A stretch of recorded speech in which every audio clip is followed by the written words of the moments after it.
12 సంవత్సరాలు వనవాసం పూర్తి చేసుకుని అజ్ఞాతవాసంలోకి వెళ్లడానికి పాండవులు, ద్రౌపది ఎంచుకున్నది మత్స్యరాజ్యం.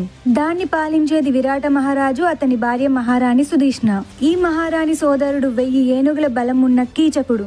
అలాగే ఇతను మత్స్య దేశానికి సేనాధిపతి. ఈ కీచకుడు ఎంతటి బలవంతుడో అంతటి నీచుడు. అలానే విరాట మహారాజుకి ఉత్తరుడు అనే కొడుకు, ఉత్తర అనే కుమార్తె కూడా ఉంటారు. ఈ మత్స్య దేశానికి యుధిష్ఠిరుడు బ్రాహ్మణుల్లా వెళ్లి తన ప్రతిభ చూపించి మంత్రిగా, అలాగే రాజుకి జూదం నేర్పించే గురువుగా కంకుబట్టుగా మారిపోతాడు. భీముడు వల్లవ అనే పేరుతో వంట తయారు చేసేవాడిలా, నకులుడు గ్రంథిగా అనే పేరుతో గుర్రాలకి, సహదేవుడు తంత్రేపాల అనే పేరుతో ఆవులకి శిక్షణ ఇచ్చేవాళ్ళలా, ఇంకా అర్జునుడు తనకి ఊర్వశి ఇచ్చిన శాపం వల్ల నపుంసకురాలి వేషంలో బృహన్నల అనే పేరుతో యువరాణి ఉత్తరాకి నృత్యం నేర్పించేదానిలా, అలాగే ద్రౌపది సైరంధ్రి పేరుతో యువరానికి సేవకురాలిగా అందరూ ఆ రాజ్యంలో అజ్ఞాతవాసం మొదలు పెట్టేస్తారు. ఇలా ఒక 10 నెలలు గడిచాక అప్పటికే ద్రౌపదిని ఎన్నోసార్లు విసిగించిన కీచకుడు ఒక రోజు దారుణంగా ప్రవర్తిస్తూ ద్రౌపదిని బలవంతం చేయబోతాడు.